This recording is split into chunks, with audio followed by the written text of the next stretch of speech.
She'd go sit alone in the reading chair by the window just for 10 minutes of quiet. Every single time, within a minute, her Border Collie would trot in, walk a slow half circle around her chair, and nudge her knee. Not toward the door, not toward his food bowl, but toward the living room where the rest of the family was. She used to think he just wanted company. She was wrong about the reason, even if she was right about the outcome. Your Border Collie is not being needy when it does this. It is working. Somewhere inside that instinct is 300 years of selective breeding for one specific job, keeping a group of animals together, moving as one unit, with no individual allowed to wander off from the flock.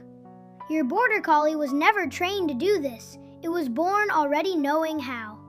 When a Border Collie nudges you toward the rest of the family, or circles behind you to cut off a path away from the group, or refuses to settle until everyone in the house is in the same room, that is not affection dressed up as inconvenience.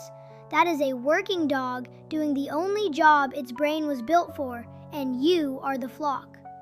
Most owners never make this connection because there are no sheep in a suburban living room.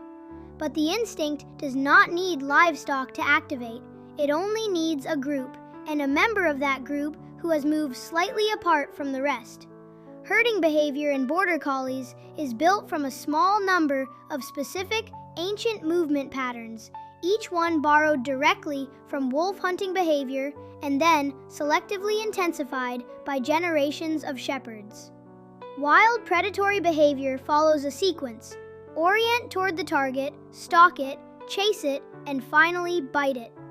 Herding breeds were bred to keep only the first two stages of that sequence, the orienting stare and the careful stalk, while the chase and the bite were bred out almost entirely. That is why a Border Collie's herding looks controlled and deliberate instead of aggressive. It is a predatory sequence with the ending deliberately removed. The most recognizable piece of this sequence is called the eye, a low, fixed stare a Border Collie uses to freeze and control the movement of another animal without ever touching it. The second is the gather, circling wide around a group to approach it from the far side, positioning the dog between the group and any direction it might scatter toward. When your Border Collie leaves the room, circles through the hallway, and returns from the opposite doorway, it did not take the long way by accident. It performed a gather, moving into position on the far side of whoever it considers to be drifting from the group, so that its presence naturally pushes that person back toward everyone else. This is the exact movement a Border Collie would use on a hillside to bring back a straying sheep, just executed inside a living room on a person instead of livestock. Border Collies were developed almost exclusively for this one function. Unlike retrievers, bred to carry objects gently, or scent hounds, bred to track a trail for hours, Border Collies were bred to read the position and movement of a group in real time and respond to it instantly, deciding, without instruction, when a member has strayed too far and needs to be brought back. This explains a detail that puzzles a lot of Border Collie owners: why the dog seems to target one specific person, usually whoever has physically separated from the group, rather than simply staying near its favorite human. It is not about favoritism in this moment. It is about position. A Border Collie's herding instinct is triggered by spatial arrangement, not by who it loves most. The person sitting alone in another room is, to that instinct, a stray. The dog's job, as its brain understands it, is to correct that. This is also why the behavior can look different depending on the situation. A gentle nose nudge toward the living room. A body block in a doorway that makes it awkward to walk past without turning back. A wide loop through the house that ends with the dog positioned just behind you, angled to guide rather than to greet. None of these are random habits. Each one is a specific herding technique, scaled down from what the breed originally used on livestock, aimed now at the people it lives with. The instinct shows up early. Puppies bred from working herding lines display the earliest fragments of this behavior before they are even old enough to understand commands. Circling toys, angling their bodies to block a rolling ball, freezing into a low stare at anything that moves unpredictably.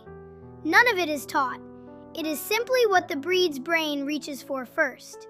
It is not bossiness, even though it can feel that way when a 40-pound dog is quietly, persistently making it inconvenient to sit apart from the family.